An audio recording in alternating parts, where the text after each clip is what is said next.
नमस्कार, जय हिंद दोस्तों। आप देख रहे हैं मास्टर वीडियो ऑफिशियल और आज हम बात करने वाले हैं कि बीपीएससी की एग्ज़ाम की तैयारी आप कैसे करें। और मैं जैसे बता रहा हूँ आप उसको इम्प्लीमेंट करना, डेफिनेटली आपको एग्जाम में रिजल्ट आएगा। और ये मत सोचना कि चलो ये वैसे ही आके बोल के चला गया। मैं अभी काफ़ी इस पर ये देखा हूँ, मेरे पास बहुत सारा बुक है बीपीएससी का और मैं अभी क्वेश्चन बैंक भी कंप्लीट करवा रहा हूँ, आप लोग देखे होंगे। तो उस आधार पर मैं कह रहा हूँ कि पीटी में अगर आप इस तरीके से करके चलोगे ना तो आपको वो काफ़ी अधिक हेल्प मिलेगा। सबसे पहले क्या करो, सिलेबस तो पता होगा कि कितना नंबर का होगा, कितना टाइम मिलेगा, ये सब चीज़ तो पता होगा। पढ़ना कैसे है, सबसे पहले क्या करो, क्वेश्चन बैंक का कोई भी किताब ले लो। मैं एरुटेरिया का मेरे पास बुक है, मैं उसे भी कंप्लीट करवा रहा हूँ। क्वेश्चन बैंक में सबका क्वेश्चन सेम ही रहेगा, तो आपके पास कोई भी बुक मिल रहा है आप कोई भी ले लो, ठीक ना। और पूरा आपको नहीं पढ़ना क्वेश्चन बैंक में। जैसे बुक में क्या होता है ना कि 45वीं बीपीएससी से लेकर अभी जो 66वीं बीपीएससी हुआ वहाँ तक देना है, वहाँ तक दिया हुआ है, तो वो आपको नहीं कंप्लीट करना। क्योंकि जो 59 नंबर तक बीपीएससी था ना, वहाँ का पैटर्न अलग था, 4 ऑप्शन आ रहे थे। 60 के बाद जो बीपीएससी हुआ उसमें आने लगा 5 ऑप्शन, और उसमें ई नंबर ऑप्शन था ना सबसे खतरनाक। उसमें क्या आता है कि इनमें से कोई नहीं या 1 से 2, तो वो काफ़ी डिफिकल्ट होता है। तो आपको पढ़ना कहाँ से है, 60 नंबर का बीपीएससी हुआ वहाँ से लेकर 66वीं बीपीएससी तक कंप्लीट करना है। अब इसे पढ़ना कैसे है, इसमें आपको टॉपिक वाइज डिवाइड कर लीजिए। टॉपिक बहुत इंपॉर्टेंट होता है, आप टॉपिक वाइज डिवाइड कीजिए। आपको उसे ये आइडिया लगेगा, जैसे पढ़ो तो एक दिन पूरा हिस्ट्री पढ़ लो, उससे क्या लगेगा ना कि आपका हिस्ट्री कमज़ोर है या स्ट्रॉन्ग है, ये आपको, या फिर मीडियम है, ये पता चल जाएगा। अब फिर क्या उसमें क्या आएगा, जैसे कि मान लो आप हिस्ट्री पढ़ रहे हो, आप देख रहे हो कि नहीं मेरा गुप्त काल से ना क्वेश्चन हर सेट में छूट जा रहा है, तो आप क्या करोगे, गुप्त काल पढ़ोगे। अब गुप्त काल कहाँ से पढ़ें, तो क्या लुसेंट पढ़ लें या फिर कोई एक BL ग्रोवर का मोटा सा बुक या फिर पूरा उसका 20-25 वीडियो देख लें, तो नहीं। उसके लिए क्या कीजिए आप कि जो मेंस राइटिंग का एग्जाम होता है, मेंस राइटिंग का, उसका भी क्वेश्चन बैंक आता है। मैं हालांकि एक लिया हुआ था, मैं इस बुक को बहुत अच्छे से पढ़ा नहीं हूँ, इसलिए मैं कह नहीं सकता कि बुक अच्छा या खराब है। लेकिन जो मेंस राइटिंग में जो क्वेश्चन पूछा जाता है ना, जैसे कि मैं एक इसका एग्जांपल देता हूँ। एक क्वेश्चन है कि 1917 की क्रांति में गांधी जी का योगदान, राइट, उसको आप पढ़ो, ठीक ना। और फिर 65वां का जो बीपीएससी हुआ था उसको आप क्वेश्चन बनाओ। 10 से 15 क्वेश्चन ओनली आप एक जो पैसेज पढ़ोगे ना इसका, उससे आपका क्वेश्चन बन जाएगा। मैं इसी बुक का नहीं कह रहा हूँ, आप किसी भी बुक का अगर क्वेश्चन बैंक, मान लो कहीं पे भी अगर ये क्वेश्चन पूछ दिया कि 1917 में जो क्रांति हुई थी, उसमें जो चंपारण सत्याग्रह हुआ था, उसमें गांधी जी का क्या योगदान था, तो जनरली जो ओवरऑल मोटी मोटी बातें हैं हर एक किताब में लिखी ही होगी, तो आपका 15 से 16 क्वेश्चन आपका उससे बन जाएगा। तो आपको टॉपिक मेंस वाले बुक से कंप्लीट करना है। ऐसा नहीं कि मैं कह रहा हूँ कि लुसेंट या फिर वही टॉपिक वाइज से पढ़ना है, नहीं।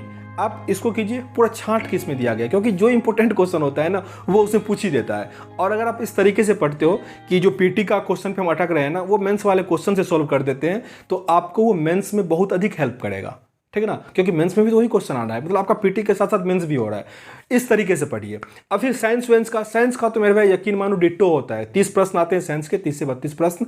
अगर आप 4-5 भी क्वेश्चन बैंक कंप्लीट कर लिए ना, तो गारंटी लेता हूँ 5 से 6 प्रश्न आपका हर सेट में मिल जाएगा। तो क्वेश्चन बैंक को मैं बार बार ये रिपीट करूँगा, क्वेश्चन बैंक कीजिए।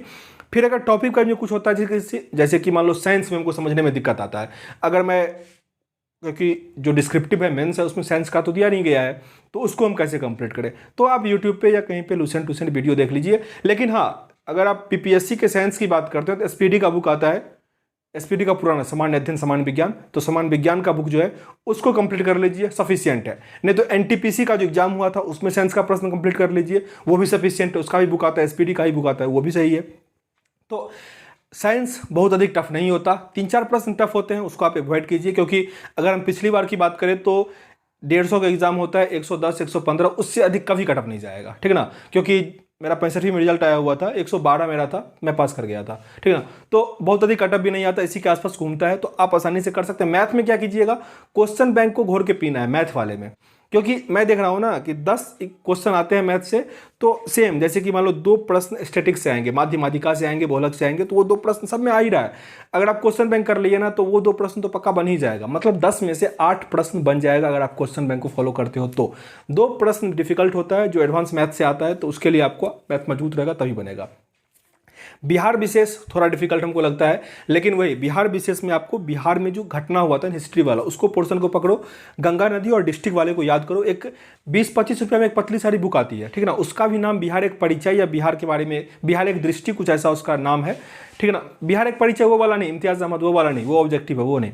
एक आता है जिसमें आपको बिहार के बारे में, जो पर्यटन स्थल है, जो यहाँ पे वन्यजीव अभ्यारण्य है, जैसे कि बिहार के पहले मुख्यमंत्री, बिहार के पहले राज्यपाल, बिहार में कितना डिस्ट्रिक्ट है, सबसे बड़ा डिस्ट्रिक्ट कौन है, क्षेत्रफल कितना है, वन कितना है, एजुकेशन कितना है, ये सब उसमें दिया गया है वन लाइनर के फॉर्म में। बहुत पतली बुक आती है, 20-25 रुपये का। वो एक जरूर पढ़ लीजिएगा। क्वेश्चन बैंक पढ़ लीजिएगा, जो मेंस राइटिंग का बुक है वो पढ़ लीजिएगा। आप ये 3-4 कंप्लीट करो, फिर जो प्रैक्टिस सेट होता है ना ऑनलाइन, उसको फोकस करो। मैं गारंटी लेता हूँ 100% आपका हो जाएगा। इससे अधिक नहीं मुंह मारना होता, इधर उधर बहुत डिफिकल्ट है, ऐसा कुछ नहीं है। हाँ, मेंस का थोड़ा डिफिकल्ट है, पीटी डिफिकल्ट नहीं है। हल्के मन से एकदम फ्रेश करके दो और आज से ही लग जाओ, बहुत अधिक टाइम नहीं है। एग्जाम का डेट अनाउंस कर दिया गया है, तो शुरू हो जाइए। और जो भी इसकी तैयारी करते हैं वहाँ तक शेयर कर दीजिए, ताकि उन तक भी हेल्प पहुँच जाए। क्योंकि जो मैंने देखा ना यूट्यूब पे, इतना सारा लंबा चौड़ा ये करो वो करो वो करो, ऐसा कुछ नहीं करना है भाई। क्योंकि मेरा जो 65वीं निकला ना, मैं दिल पे हाथ रख के कह रहा हूँ, लॉकडाउन था, मैं बीएड का एग्ज़ाम देने गया हुआ था चंडीगढ़, और शायद उसी टाइम में मेरा वो एग्ज़ाम हुआ था, मैं पास कर गया था, ठीक ना। मेंस की तैयारी बिल्कुल भी नहीं हो पाई, इसलिए मेंस नहीं दिया। फिर 66वीं आ गया, 66वीं मेरा एडमिट कार्ड ही नहीं आया। अभी देखो 67वीं है, तो अभी एनटीपीसी का एग्ज़ाम है उसी टाइम में, तो उसका मेंस देंगे हम, इसका नहीं दे पाएंगे। तो पता नहीं मेरा किस्मत के साथ बीपीएससी क्यों ऐसा खेल खेलती है। तो चलो, आप लोग को बेस्ट ऑफ लक। तैयारी इस तरीके से कीजिए, डेफिनेटली आपका निकल जाएगा। मैं पीटी तक की गारंटी लेता हूँ, मेंस के लिए फिर हम करेंगे तभी आपको बता पाएंगे, ठीक ना। फिर हमको देखना पड़ेगा ना थोड़ा। तो चलिए इस वीडियो को यहाँ एंड करते हैं, मिलते हैं नेक्स्ट वीडियो में। तब तक के लिए जय हिंद।